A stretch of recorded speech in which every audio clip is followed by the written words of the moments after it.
Bueno, muy buenos días a todos. Damos inicio a esta jornada sobre la internacionalización, Semana de la Internacionalización del País Invitado. Nosotros venimos de parte del Departamento de Arquitectura e Ingeniería de la Universidad de Girona y siempre dicen algunos que cuando algo se hace ya por 3 veces se vuelve una tradición. Y este año es la tercera vez, ¿no? Que a partir de la colaboración del grupo de arquitectura colaboramos con la Oficina de Relaciones Exteriores, con Alicia y con Laura Ripoll, para la colaboración, para tener como invitados miradas externas sobre temas vinculados a la arquitectura, al espacio público. El primer año hicimos un trabajo con Brasil, con una exposición de Leonardo Finotti. El año pasado fue en plena pandemia una exposición virtual sobre las repúblicas bálticas, que se asoció en este segundo año a la asignatura Saber ver la arquitectura, y este año también se asocia a una actividad vinculada a la asignatura cuya responsable este año es la profesora Marta Milá, que está aquí, y le paso inmediatamente la palabra. Bienvenidos a todos y a Nahuel Laruí, que después Manuel Bosque la presentará. Merci, Maria Pia. Jo soc Marta Milà, com a responsable enguany, seguint el relleu de la Maria Pia de l'assignatura Saber d'Arquitectura. Ens va semblar molt interessant incloure la Nahuel Laroui en aquest cicle sobre el país convidat Tunísia, precisament en un any també de canvi, no? En el sentit de que després d'aquest any de pandèmia hem començat a valorar la importància del viatge proper, el viatge local. En el marc de l'assignatura hem fet una mica, tocava aquest any, cada any l'assignatura està vinculada a un viatge que fa l'escola, i aquest any tocava a Londres, però malauradament no hi hem pogut anar, i aleshores hem reconvertit una mica aquest viatge en un viatge a través de l'arquitectura catalana, en el sentit de que creiem que també és molt important valorar això que tenim molt proper, molt domèstic i molt local. I no m'enrotllo més i li passo la paraula a Manel Bosch, que us presentarà la Nahuel. Moltes gràcies per l'assistència i esperem que sigui molt interessant. Moltes gràcies. Bé, la ponent que tenim avui és la Nahuel Laroui, és arquitecta tunecina, va fer el grau d'arquitectura a la Universitat de Tunis, a Cartago, i després es va fer un màster en el paisatge a la Politècnica i finalment es doctora a la Universitat de Girona en l'especialitat de Geografia, amb una tesi doctoral que es llegeix l'any 2020, o sigui, és molt recent. La tesi doctoral que s'anomena Mirades creuades sobre el paisatge de Túnez i Cartago a través dels textos de viatgers àrabs i europeus als segles X al segle XIX.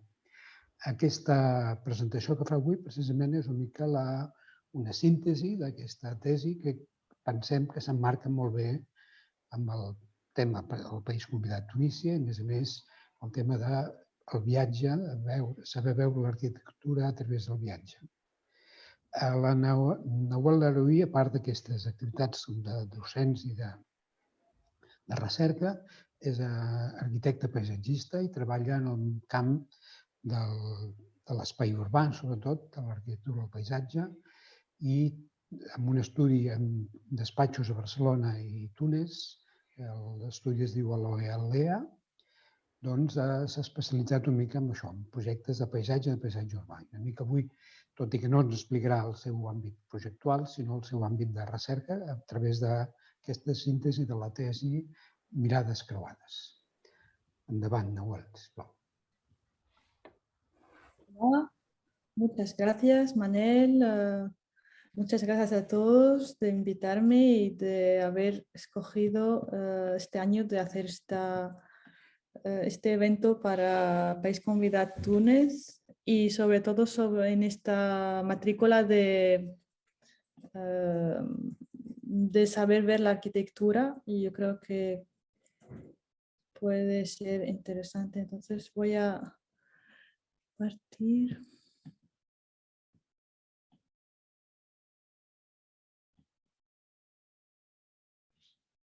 Sí, tot bé?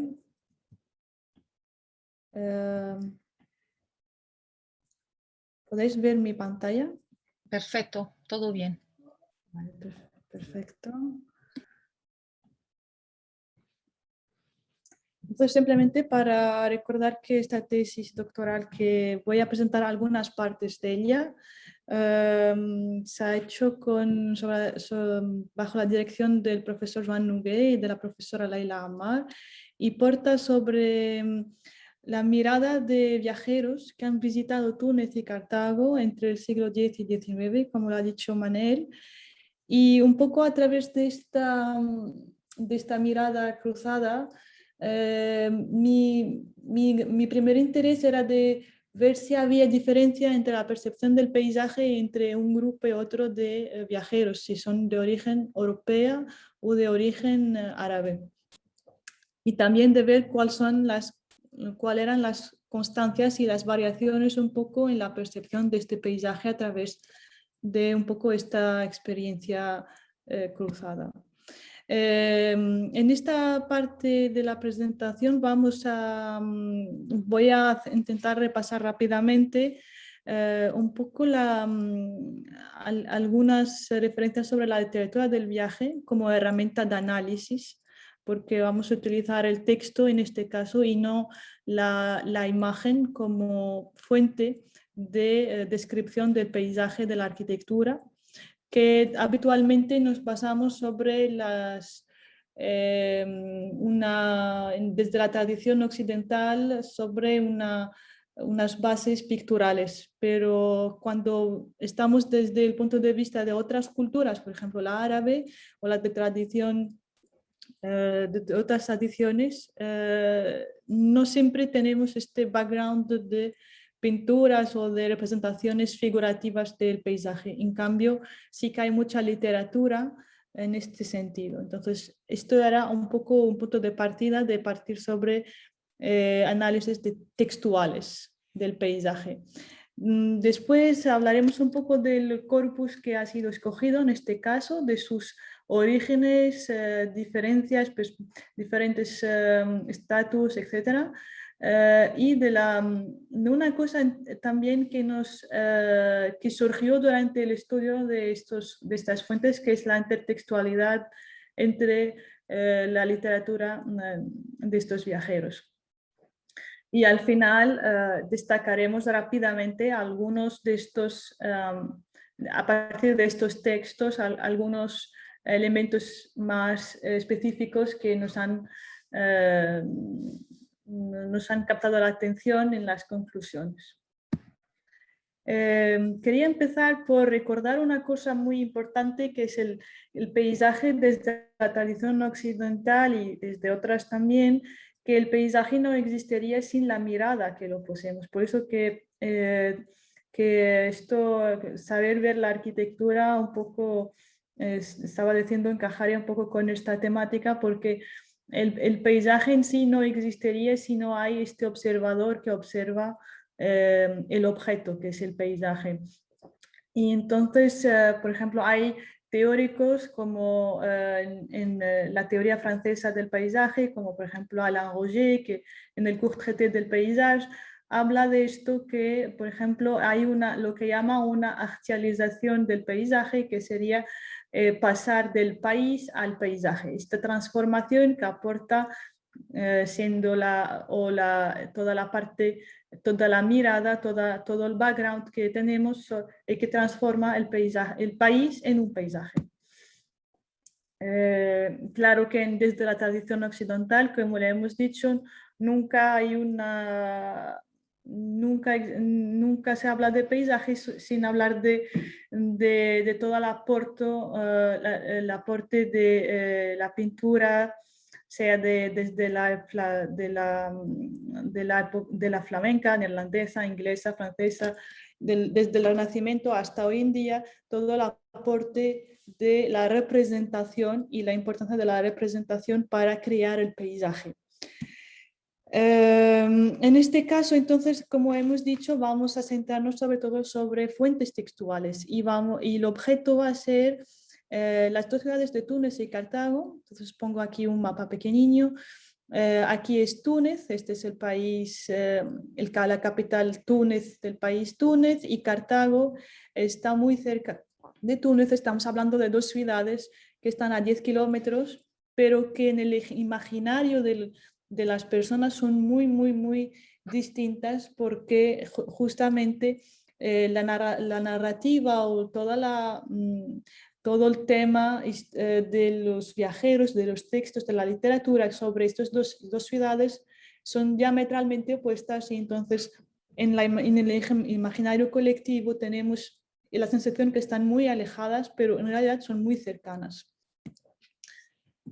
Entonces, si acercámonos a un poco de lo que sería la literatura del viaje, por ejemplo, desde la geografía árabe, la literatura del viaje ha sido un pilar importante, porque la geografía árabe en su esencia se creó en Bagdad, y es como una fusión entre la geografía más indopersa, más oriental, y la tradición geográfica griega, y con aportación propia de la época del califato en Bagdad, que la aportación que sería también metodologías como la razón, también fuentes religiosas, y la gran aportación es la observación directa, que es el viaje al final.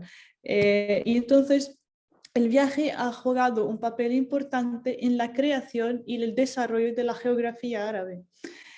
Y también esto era en una época que el imperio árabe se expandía y descubrían más países, y esta expansión del imperio árabe necesitaba entonces mandar geógrafos, pero también eran viajeros que escribían, y la literatura árabe entonces del viaje, que se llamaba Rehla, era muy, muy atractiva.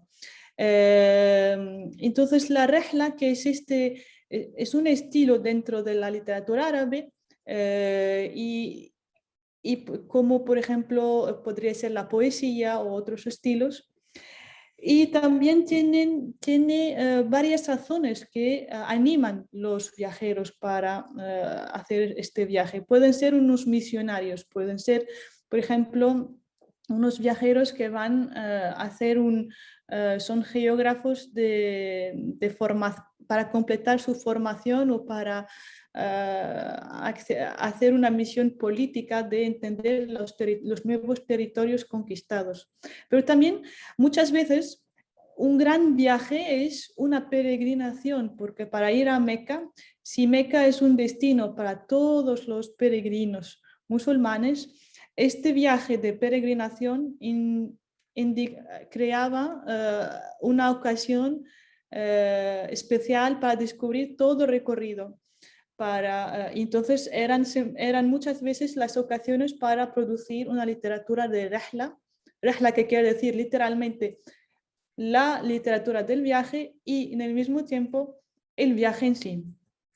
Entonces también se escribía porque había un público muy interesado con las historias maravillosas, lo que llamamos hoy en día el exótico.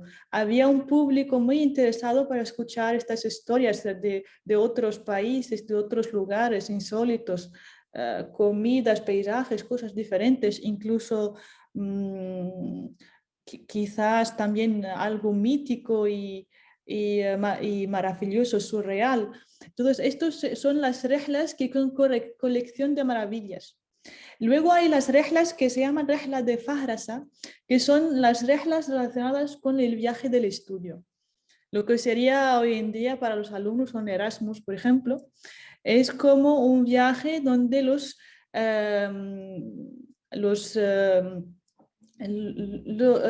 viajeros, lo que les interesaba más que el país en sí, eran los destinos de los centros culturales, entre comillas. Entonces visitaban las ciudades más importantes a nivel de formación, de gente que tienen centros de estudios importantes, bibliotecas importantes, y sobre todo jeques o personas cultas que sabían y transmitían el saber. Entonces, estas reglas también son muy importantes porque acaban de ser descriptivas de los países que recogen, pero también descriptivas de todo hacen un estado del arte de la información que hay en las bibliotecas y en los sabios que encuentran en su viaje. Y luego hay la cuarta categoría, es el auténtico viaje de descubrimiento, que al final del cabo es un viaje, es un relato de viaje normal, habitual, como lo que podríamos conocer más recientemente, y que exactamente se dedica exclusivamente casi a esto, sin olvidar que todas estas actividades, sean peregrinación, el viaje del estudio o el relato de viaje, también son viajes que pueden ser acompañados por el comercio, porque los viajeros árabes también comerciaban mucho y la geografía era una geografía humanista que también daba un papel importante al mercado, o sea, a lo que se encontraba, lo que se vendía, lo que se podía encontrar en estos países. Ahora bien, si vamos a ver el otro grupo de los viajeros, que son los viajeros europeos, tenemos un paralelo bastante interesante porque también peregrinaciones existen. Incluso el viaje y las cruzadas, o sea, partir en guerra y en cruzada se confundía con la idea de viaje. O sea, en algunos diccionarios antiguos hay una confusión entre cruzada, peregrinación y guerra. Entonces el viaje era bastante orientado en este sentido. Los destinos efectivamente son Jerusalén, pero también otros más cerca aquí, Santiago, etcétera, etcétera. O sea, pero eran motivos reales muy importantes para viajar. Y para ir a Jerusalén, claro, vamos al oriente. O sea, entonces es un espacio cultural muy cercano de la cultura occidental, porque ahí nació el cristianismo, etcétera, etcétera, pero al mismo tiempo muy diferente. Entonces, esto es el dilema que un poco existe. El Oriente es muy cercano y al mismo tiempo es el otro, el diferente, el que queríamos confrontarnos con él. También existen los mismos motivos para los viajeros europeos a nivel de exploradores, misionarios, diplomáticos, comerciantes, porque también hubo una época que los viajeros portugueses, españoles y más tarde ingleses, franceses, etcétera, exploraban el mundo. Y esta exploración también, si hacemos el paralelo con lo que se hacía durante la expansión del mundo árabe, de los califatos, también había siempre una geografía que acompañaba con una literatura, una especie de expansionismo político y geográfico. Luego tenemos un fenómeno que también podría ser paralelo a lo que estábamos hablando de él, que es el Grand Tour, que para mí correspondería al viaje de la Fajrasa, un poco de alguna manera, porque son mayoritariamente los aristócratas europeos, sobre todo los ingleses, que instauraban esta tradición de hacer el Grand Tour, y este Grand Tour permitía también acabar la formación tanto intelectual como digamos de cultura general del joven aristócrata, y van al sur de Europa, pero también más allá si era posible. También hay, como le hemos dicho, todas las expediciones coloniales y algunas otras razones como el viajero escritor y el viajero periodista, a veces también el viajero pintor, con toda la época de la pintura orientalista, por ejemplo.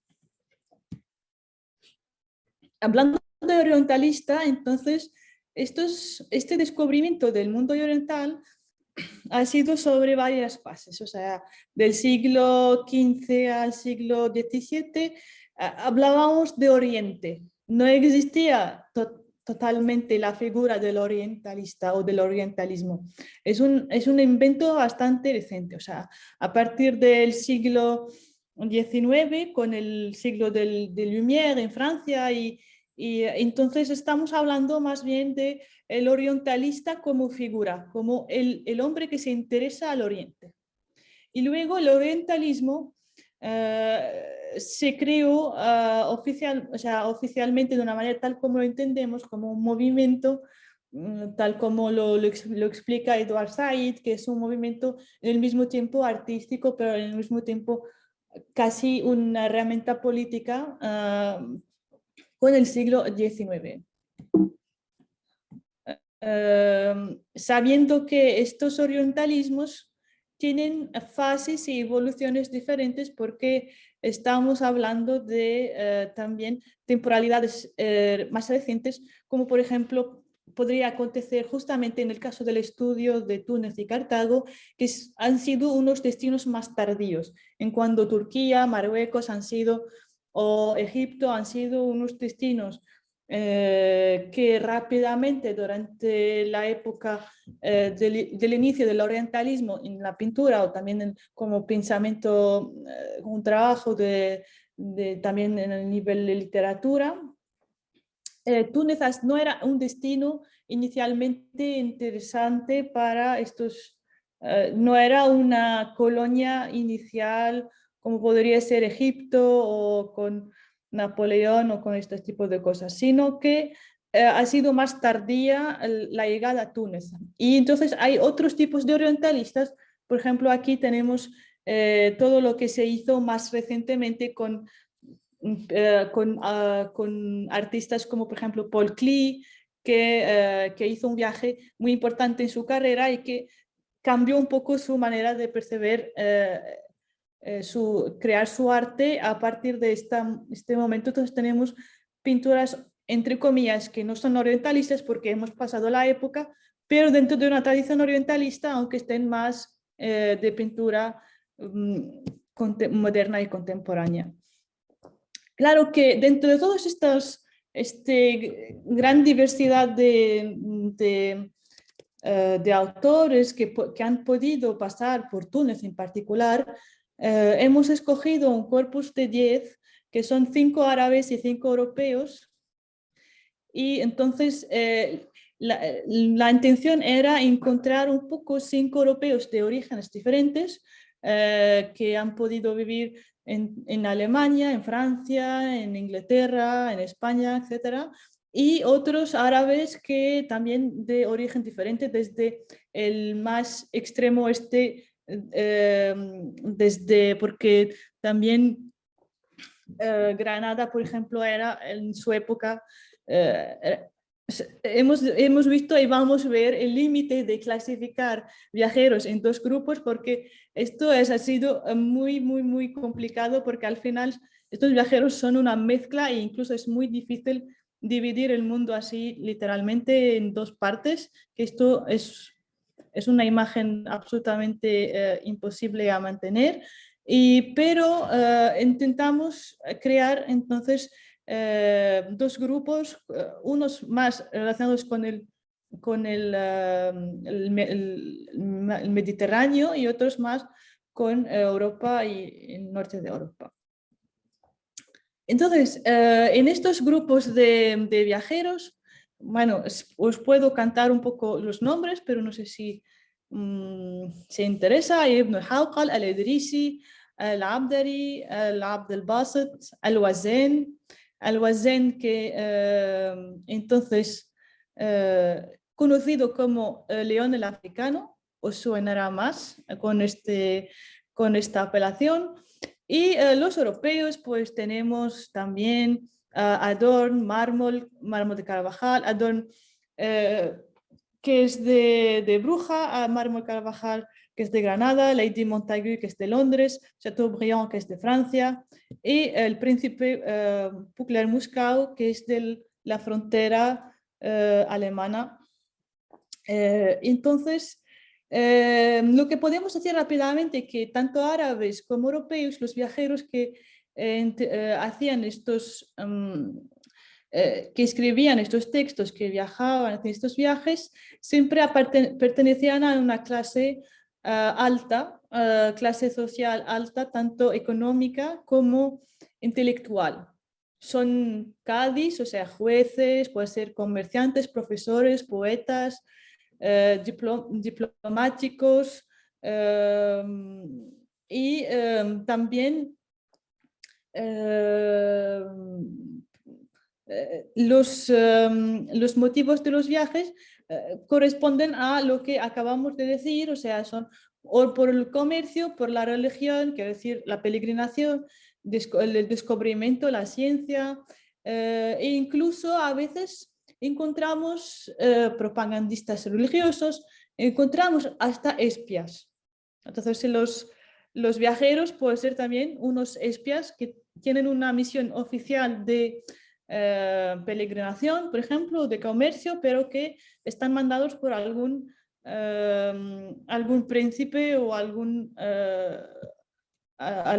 país para espionar, conocer cómo se vive, lo que está pasando en otros países. Lo que nos pareció inicialmente que los árabes serían musulmanes y que los europeos serían cristianos, pero no era tan fácil, era complicado, porque por ejemplo Al-Wazan fue capturado en el Mediterráneo, fue bautizado en Roma, en Italia, por el Papa León X, me parece, y cambió de religión. También hay Mármol de Carvajal, que es de familia judío-conversa, pero posiblemente pasó a ser musulmán durante su cautivo, porque también fue cautivado en Argel. Pero más o menos también podemos decir que hay viajeros que tienen una relación con la religión más o menos, quiero decir, más o menos radical, porque por ejemplo Lady Montagu, que es de Inglaterra, era muy abierta sobre la religión musulmana y su viaje le permitió descubrir la cara escondida de lo que serían la vida de las mujeres de las cortes en Estambul, en Turquía, etcétera, etcétera. Entonces tiene una idea diferente y más cercana de la realidad de lo que podría ser el haram o estas cosas. También hay una cosa interesante a apuntar, que es el hecho que estos viajeros son políglotas en general, porque como viajan, han sido capturados, han tenido varias vidas, incluso varios nombres, como Al-Wazan, que es león el africano. Entonces, la literatura de sus viajes, de sus obras, también tienen una forma diferente. No son todos libros, a veces son libros de geografía. Por ejemplo, Al-Edrisi escribió un libro para el mapa mundi, un planisfero, que acompañaba, su libro era una descripción para este mapa mundi. Al-Abdari pues, es un texto literario que también tenía una manera de expresarse más libre, más expresaba sus sentimientos, no era un libro de geografía rígido, pero también sus impresiones personales salían. Podrían ser crónicas, podrían ser cosmografías, podrían ser también cartas. Por ejemplo, Lady Montagu escribía cartas porque en esta época era muy de moda escribir una literatura a su forma de cartas, como si fuese mandar una carta de viaje a un familiar, a un amigo. También de alguna manera el príncipe Muscau tenía en sus libros esta forma. Aquí este esquema era simplemente para mostrar un poco de lo que pasaba con la intertextualidad cuando empezamos a leer los textos de estos viajeros sobre un mismo objeto de estudio, que es, por ejemplo, en este caso, Túnez y Cartago. Descubrimos que hay una gran parte de lo que escriben no es lo que ven, escriben lo que han leído también. Y a veces lo que hoy en día llamamos plagia, en su momento era bien visto. O sea, era cuando uno plagia casi literalmente otro, era para decir que esto expresa su gran conocimiento, su capacidad de manejar fuentes anteriores. Y entonces vemos como, por ejemplo, el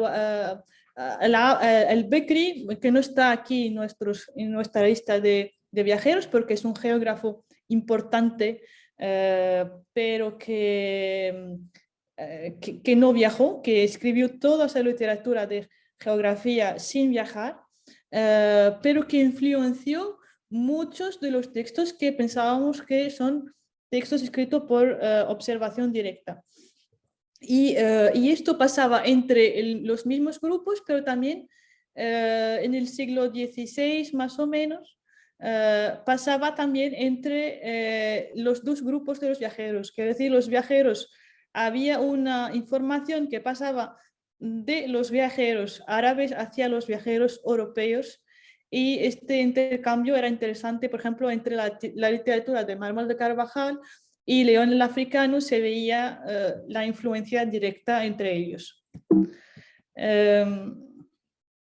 Lo que también constatamos que los viajeros que han visitado a Túnez, al inicio mayoritariamente eran, y nos encontramos con muchísimos viajeros de origen árabe, y a partir del siglo XV son mayoritariamente europeos. Esto es lo que correspondería un poco a lo que estábamos explicando anteriormente, que la geografía y los textos de los viajeros y los viajeros, o sea, y el movimiento de hacer estos viajes acompañaba una expansión colonial, una expansión territorial o un descubrimiento de nuevos territorios y países.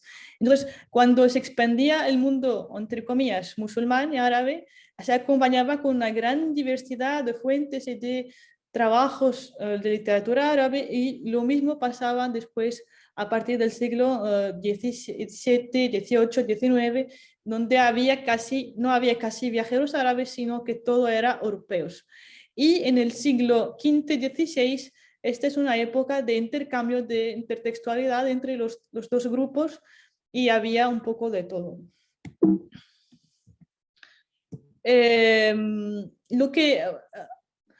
Lo que vamos, no sé si tengo todavía tiempo o... ¿Digo más? Sí, un poco más. Vale, pues vamos a intentar hacer esto más rápido. Los viajeros árabes, por ejemplo, una de las conclusiones cuando empezamos a ver el contenido ahora, estos son los perfiles de los viajeros, pero el contenido de su descripción sobre Túnez y Cartago, que es un poco el país que vamos a descubrir y describir.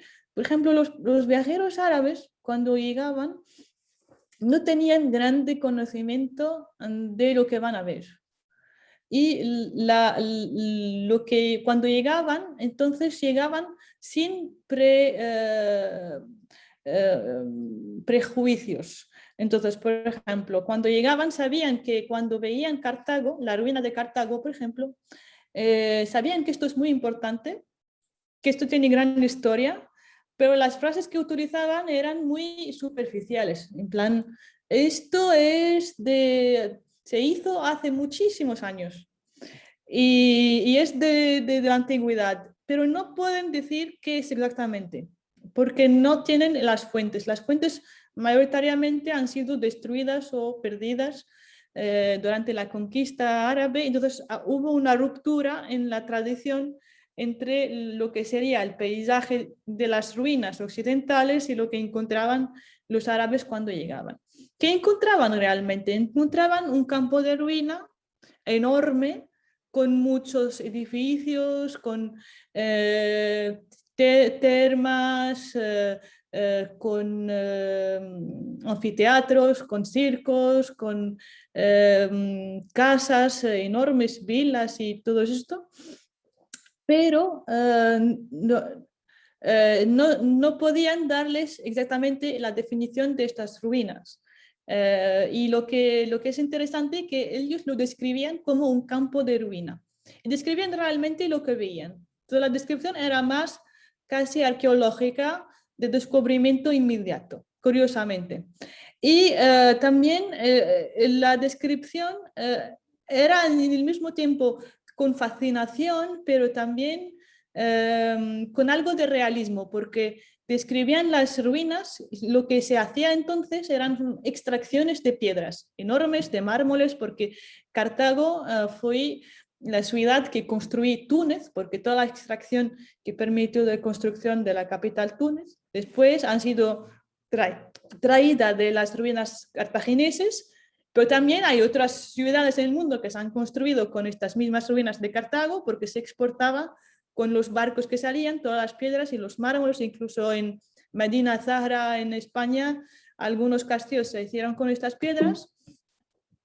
Y también insistían sobre lo que veían de aprovechamiento real de estas ruinas. Por ejemplo, cuando ven la restauración de los acueductos, enfatizaban el trabajo de los sultanes actuales de la época que rehabilitaban estos acueductos y que los reutilizaban parcialmente a veces para el abastecimiento de mezquitas, de grandes parques reales, de parques o también para el abastecimiento de la ciudad en agua en general. Y esto fascinaba porque la infraestructura que hacía,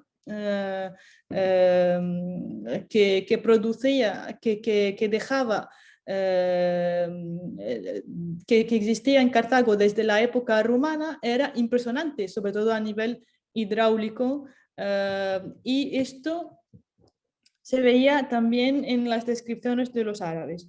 También se enfatizaban estos elementos hidráulicos por la carencia que había de agua y la dificultad que había para encontrar justamente agua en Túnez. Entonces se admiraba aún más todo esto porque era un problema enorme abastecerse en agua en la capital Túnez, que no tenía río, no tenía fuentes de agua, la gente tenía cisternas para captar el agua, hacía pozos, etcétera, pero no tenía una fuente generosa de agua, que tenía que traer agua de otras ciudades.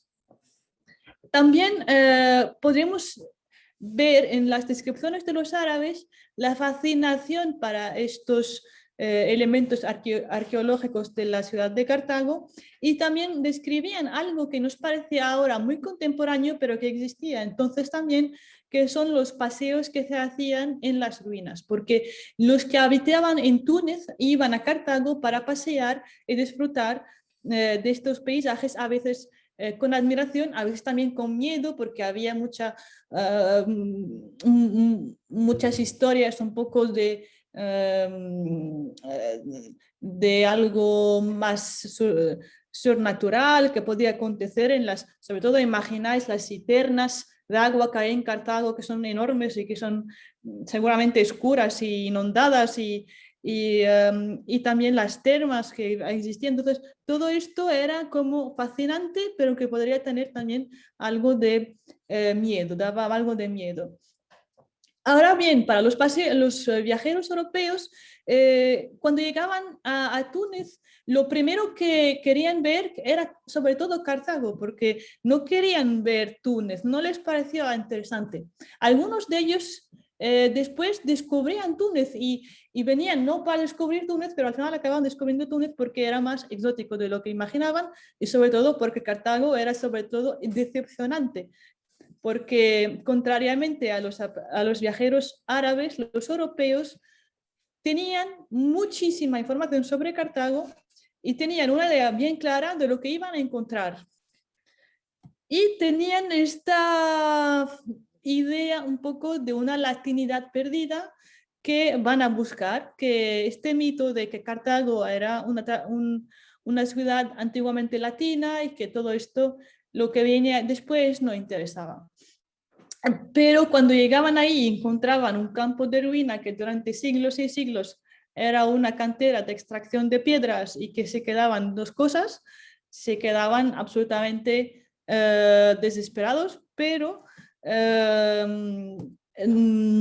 cuando escriben con una descripción tan cargada en personajes históricos, con Aníbal, con todos los que pasaron por aquí, todas las guerras, las luchas que conocemos más o menos sobre que pasaron entre Cartago y Roma y que dejaban unas mitologías y otras realidades históricas.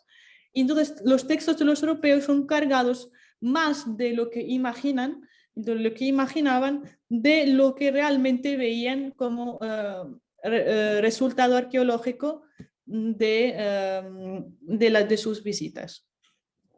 También lo que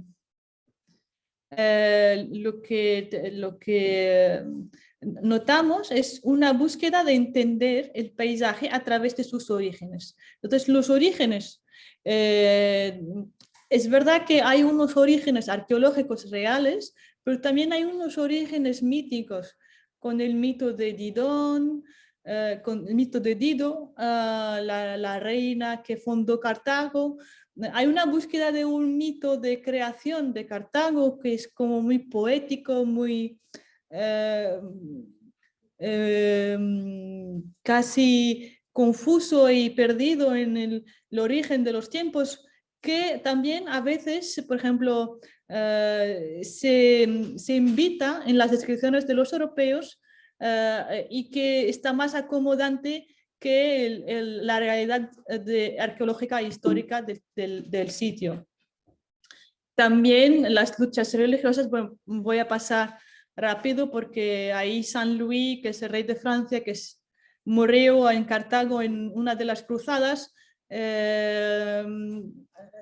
también se queda como, para los franceses sobre todo, como un mito absoluto que hay que venerar y que hay que enfatizar en cuanto realmente es un episodio de la historia, pero sería, no se puede comparar a todo lo que ha sido y ha habido de todo el recorrido.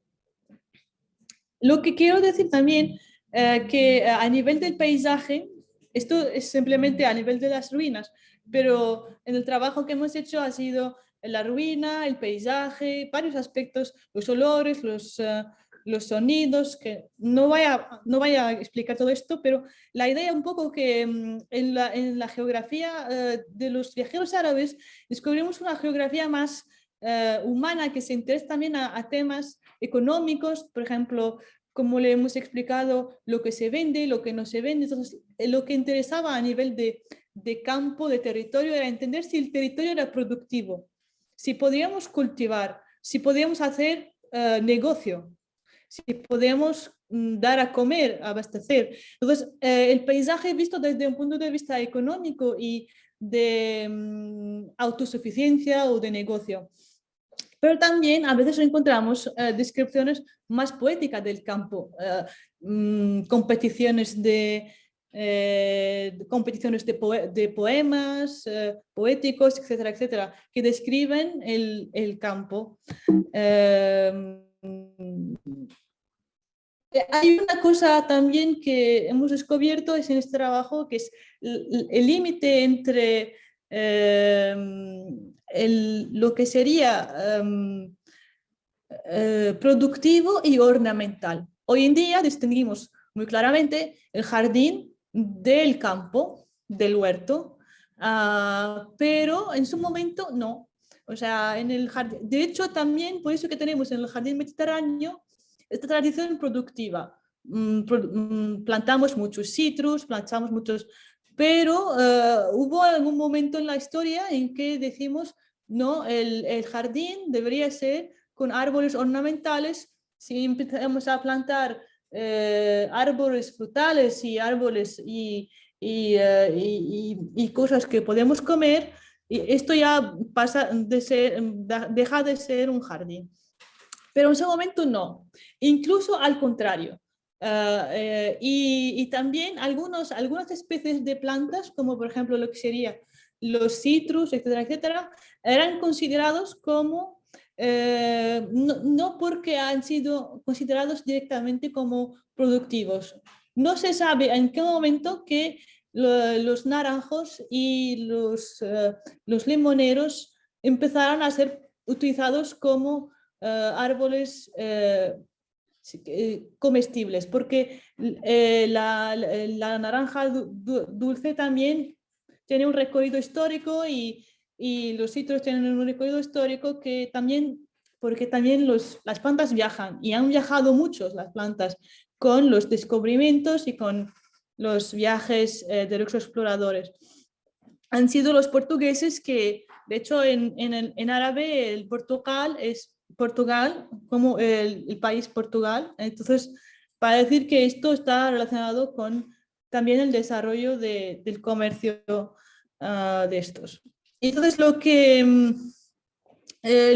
destacamos también aquí es una gran presencia de jardines comunes. Los jardines comunes que cualquiera que vivía en Túnez tenía un jardín fuera de Túnez, en el cual podía salir, disfrutar, que era productivo en el mismo tiempo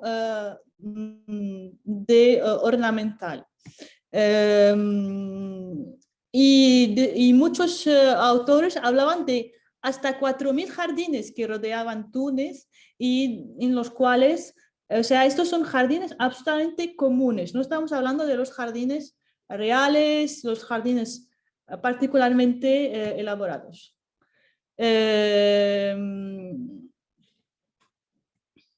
En cambio, sí que había jardines singulares, jardines que hasta hoy, por ejemplo, esta es una imagen de los jardines que ahora están en la Ciudad de la Ciencia, que jardines enormes abastecidos con aguas justamente de los acueductos que estaban rehabilitadas, que tenían espacios ajardinados, muchos árboles frutales, pero también árboles ornamentales y también zonas, mucha presencia de agua que se usaba incluso para navegar.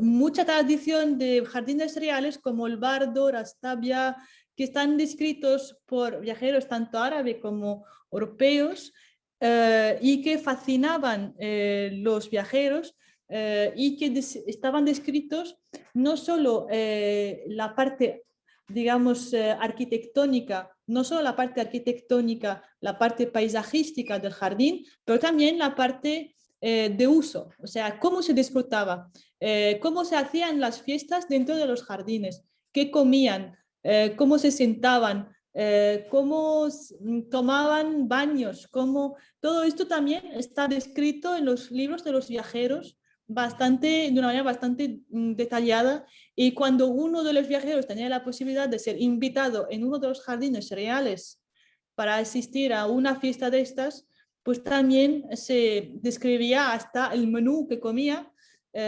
y esto hacía parte de el way of life, entre comillas, de la época. Y también podemos hablar de una cosa bastante difícil a expresar también, que son los elementos sensoriales como los olores, los sonidos. Muchos de los viajeros europeos insistían cuando llegaban a Túnez sobre los malos olores del lago de Túnez, que hasta hace 20 años se olían, pero ahora están rehabilitados. Hemos hablado un poco la última vez de los paseos que ahora hacemos en este lago, pero los viajeros notaban este olor. Un poco exagerado quizás en las descripciones de los viajeros europeos, que sabiendo que en esta época, en el siglo XIX, por ejemplo, olía un poco mal en todas partes, incluso en Europa, pero era un poco exagerado como se describían estos malos olores del lago. En cambio, como hemos dicho, los viajeros árabes como más pragmáticos hablaban no tanto de las sensaciones, pero también de lo que sería el hawa, que es el aire. Y las descripciones eran como, ¿es un aire saludable?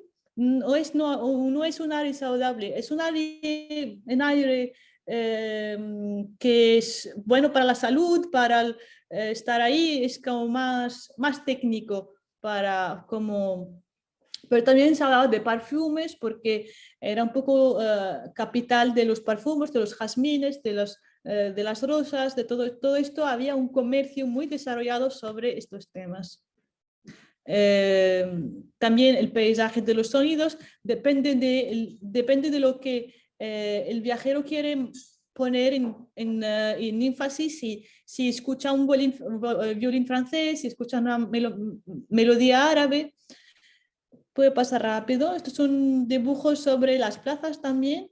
Voy a acabar con las plazas porque las plazas han sido muy descritas por los viajeros, sobre todo europeos. ¿Por qué? Porque quizás el uso de estas plazas, el estándar, la manera de vivir, de ocupar y de estar dentro de estas plazas era más exótico para ellos.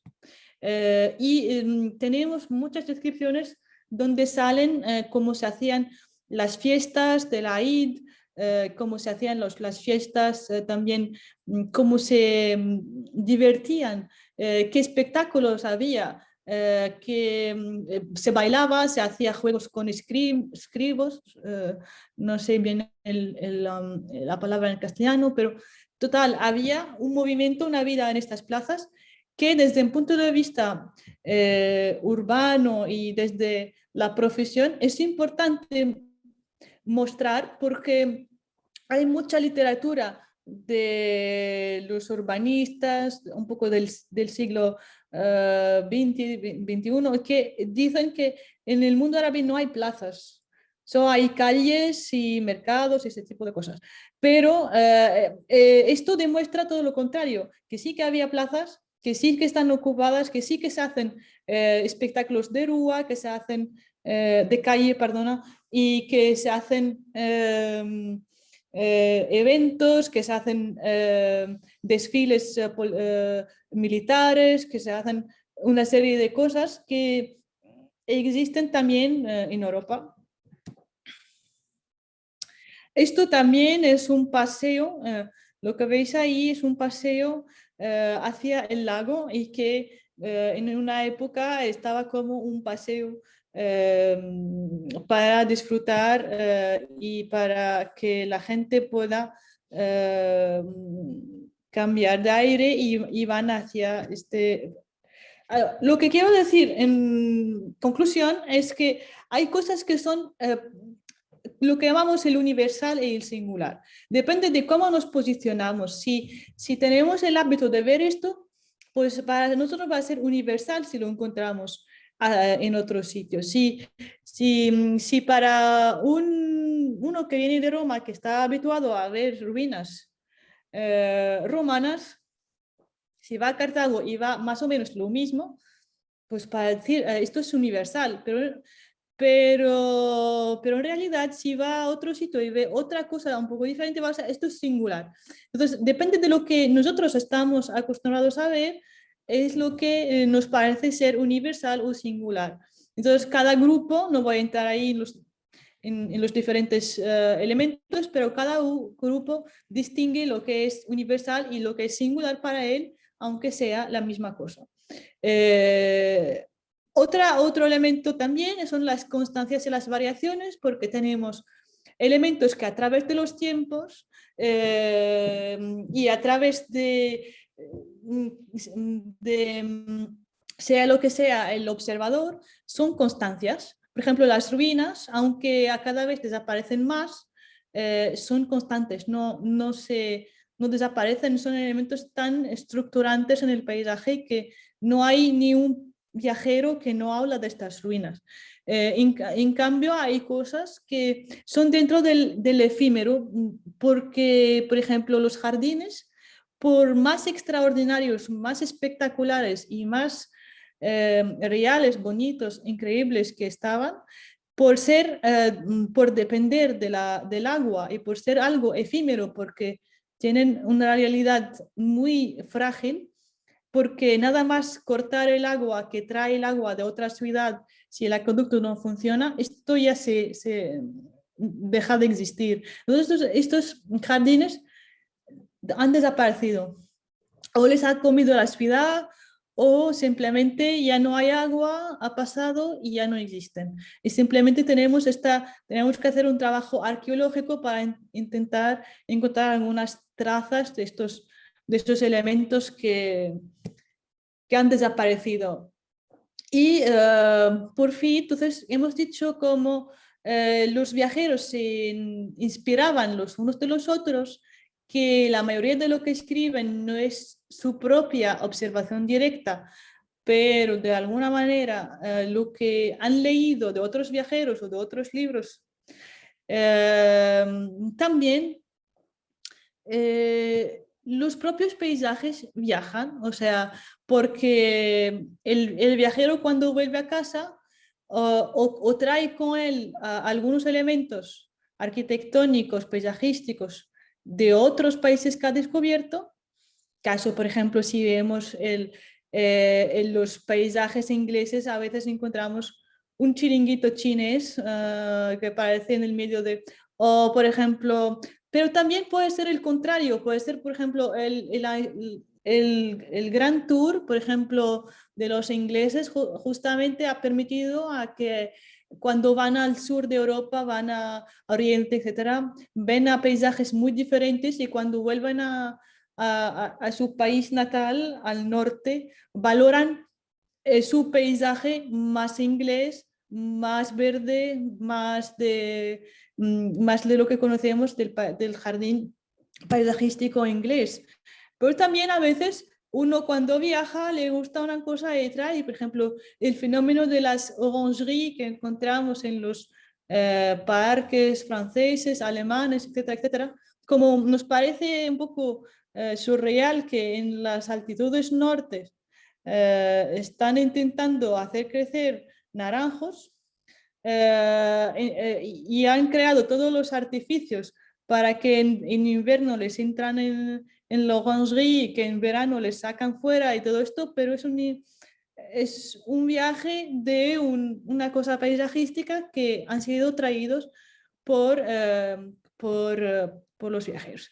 Y ya está, yo voy a parar aquí porque ya he comido todo el tiempo y creo...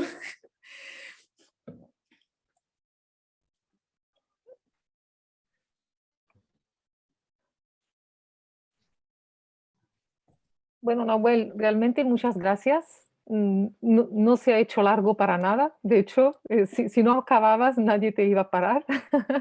Yo creo que ha sido verdaderamente como, ¿no? Esta mirada amplia y todo. Si quieren ahora, la idea un poco era dialogar con la presentación de Nahuel a partir de unas mini reflexiones que también queríamos aportar con Marta Milá, con Manel Bosque y yo misma, simplemente unos apuntes que de alguna manera pueden redondear reflexiones que ya he hecho.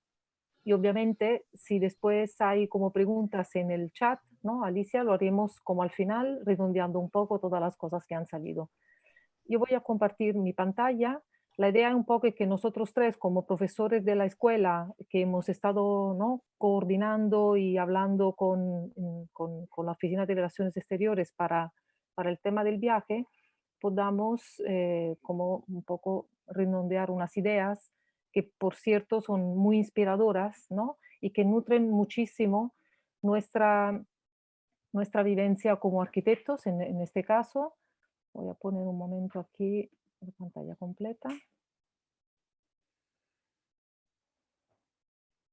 Bueno, entonces, yo personalmente, como he estado implicada con esta relación, ya lo dije al principio, los últimos 3 años, y en el fondo ya seguiremos, ¿no? con estas colaboraciones de manera muy amplia. Simplemente decir que hemos creado en la escuela un blog que se llama Aprendiendo de las Ciudades, que en el fondo surge asociado a una asignatura que al ser una asignatura optativa puede ir cambiando, ¿no? De profesor responsable, pero no deja de ser un espacio, ¿no? Que aquí comparto un poco la imagen y el espacio, para que otros profesores, por ejemplo, podría ser interesante que una vez que se cuelgue el enlace en la página, también lo podamos enlazar al blog, que actualmente está en revisión, pero como un espacio compartido de reflexión sobre el viaje y sobre el aprendizaje a través del viaje. Yo quería simplemente dejar aquí, a partir de mí como reflexiones, 3 ideas clave asociadas al tema del viaje.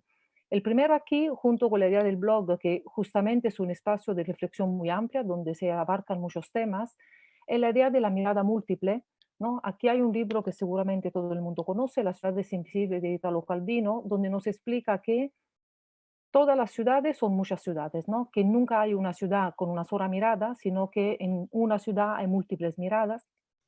Y también abajo, estos son las rutas de viaje de distintos viajeros. Por cierto, es, ¿no? Es aparente un gran tour Dona contemporáneo. María Pía, no estás compartiendo pantalla, ¿eh? Ah, ¿no? No, vemos la imagen fija de la carátula. Estoy Ahora. compartiendo. ¿Ahora sí? Sí, sí.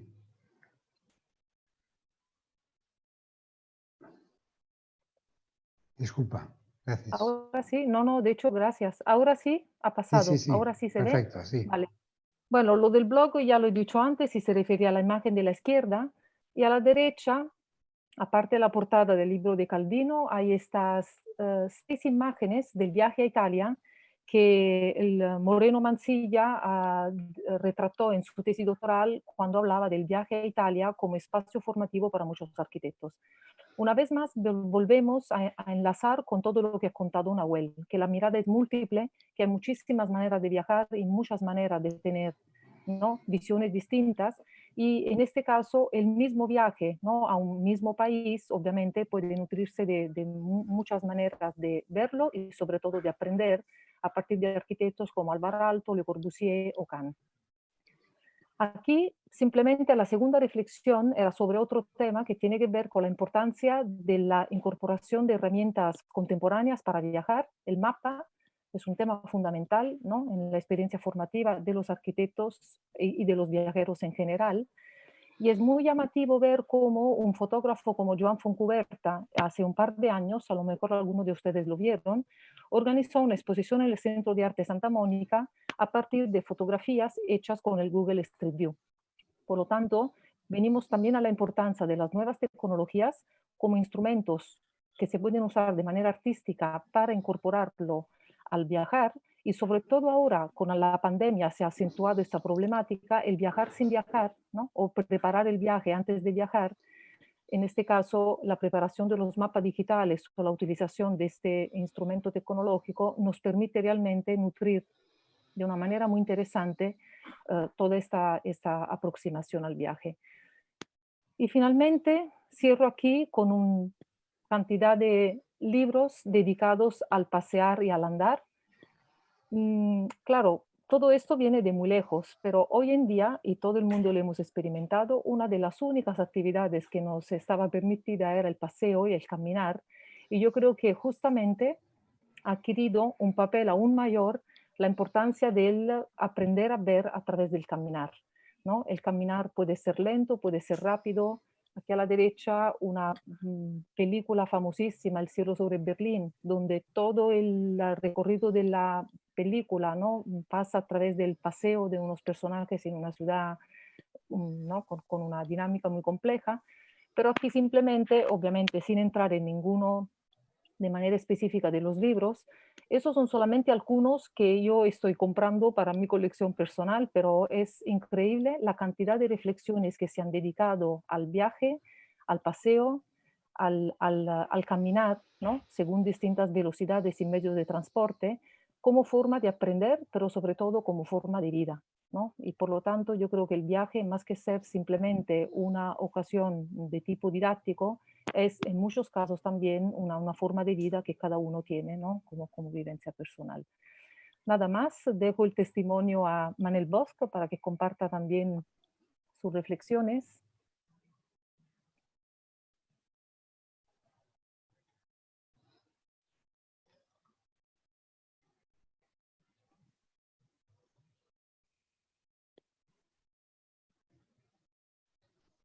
Hola, sí.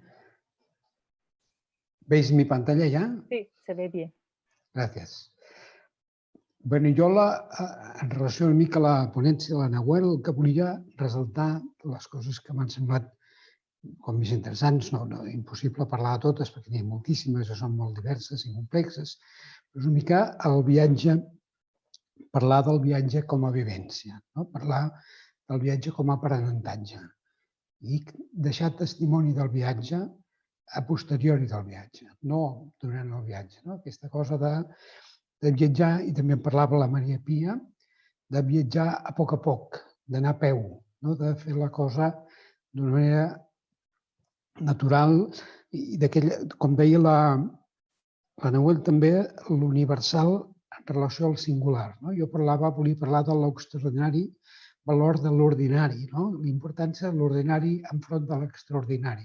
Una mica el símil aquest també que feia la Nahuel de l'universal com a l'ordinari o l'extraordinari com el singular. Aquesta cosa de l'actitud del viatge. El viatge és com a vèncer d'un paisatge. Hem dit que el paisatge era en quant que existeix una mirada, i el que m'agradaria parlar una mica, insistir en la importància de la mirada, però de la manera de mirar, l'actitud del viatjat.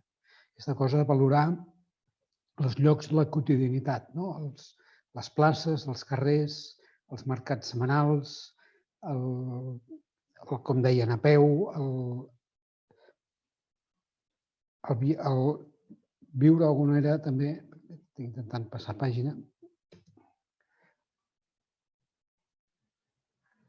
viure els llocs quotidians dels llocs on anem a viure, i els cafès, els bars de menú, el transport públic, i fer-ho de manera respectuosa respecte on anem, de manera aquesta calmada, contemplativa, més que activa. El vestit és molt important, aquesta cosa que quan anem a un lloc molt diferent del que estem habituats, normalment anem carregats amb motxilles, amb capes i capes, i d'una hora lluny se'ns veu que som uns viatgers que som fora d'aquell paisatge i que estem molestant, que som al centre de la mirada, com deia una mica en la primera imatge, veig el Dupont, que surten com tothom que els diu què fan aquesta gent, i intentar fugir d'aquesta cosa de la rapidesa, d'haver de sortir corrent dels llocs, i si no, integrar-se en els llocs. Una mica, per mi el Tintín era una referència del que m'agradaria de com viatjar jo, d'aquesta persona que s'integra perfectament en el lloc on està, intenta viure amb gent del país en comptes de ser un grup de turistes que van amb la guia i seguint el programa de l'autobús i del anar ràpid i voler veure moltes coses.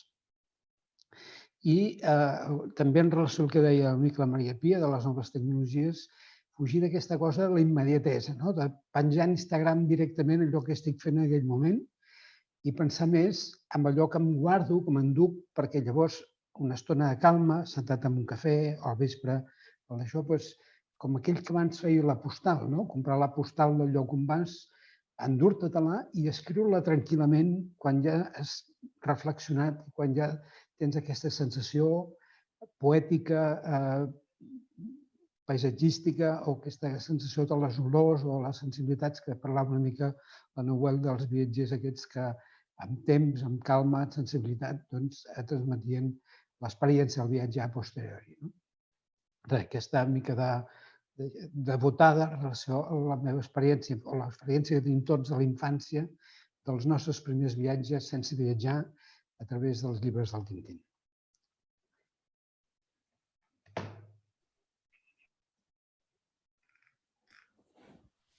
Moltes gràcies, Manel. Doncs ja per acabar, jo intentaré fer una mica de cloenda. He de deixar de compartir? Espera't, no? Ah, sí. Disculpa que no trobo la pestanya. Arriba. No sé si está arriba de todo. Stop new share, stop share. Gràcies, disculpa.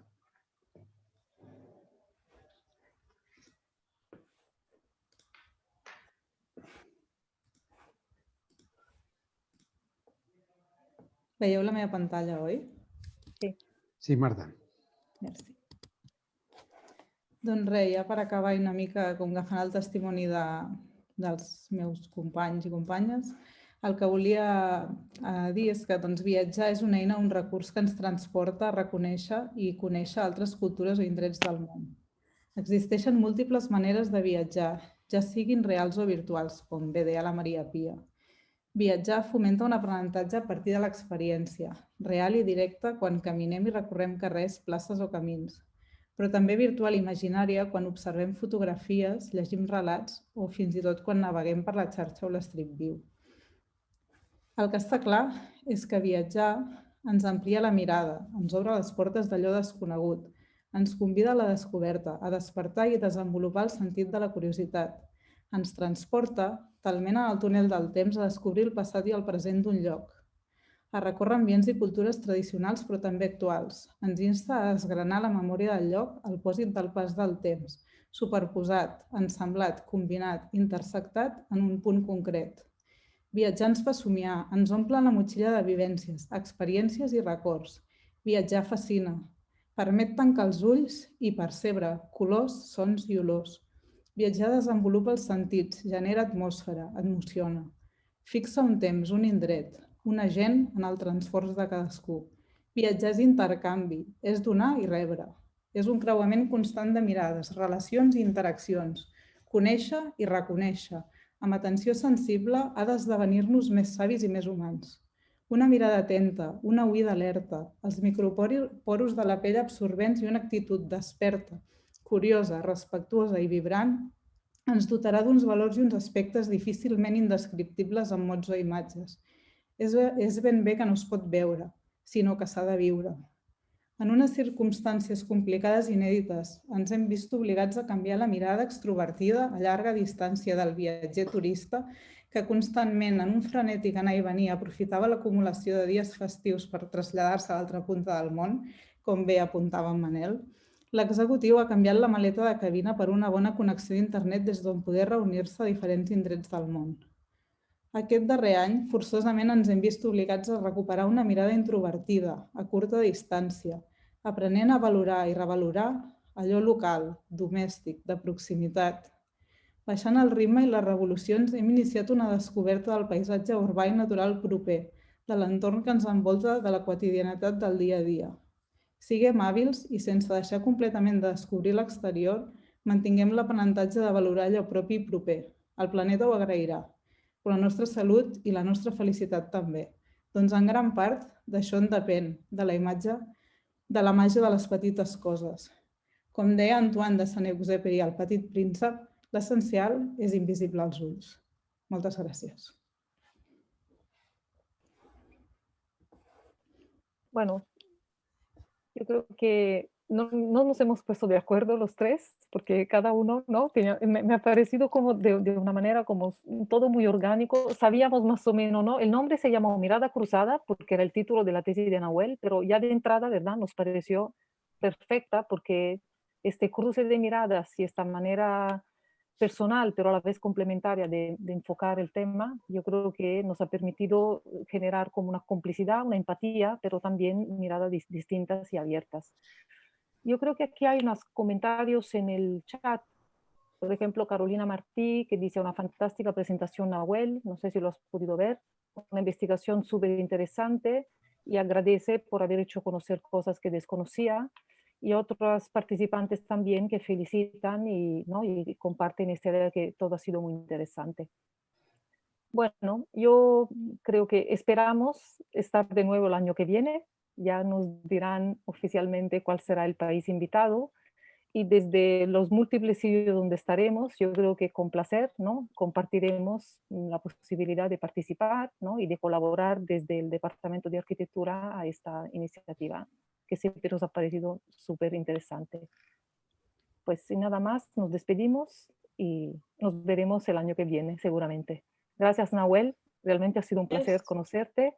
Gracias ¿no? a Marta por la implicación a través del curso y Manel también, ¿no? por este contacto directo y por la posibilidad de estar varios profesores implicados en una actividad tan transversal que nos abre un poco el mundo, ¿no? estando aquí. Moltes gràcies a vosaltres, encantat. Ha estat un plaer. Sí, ¿no? Hasta luego y gracias. Hasta luego, gracias a todos. Adiós. Adiós.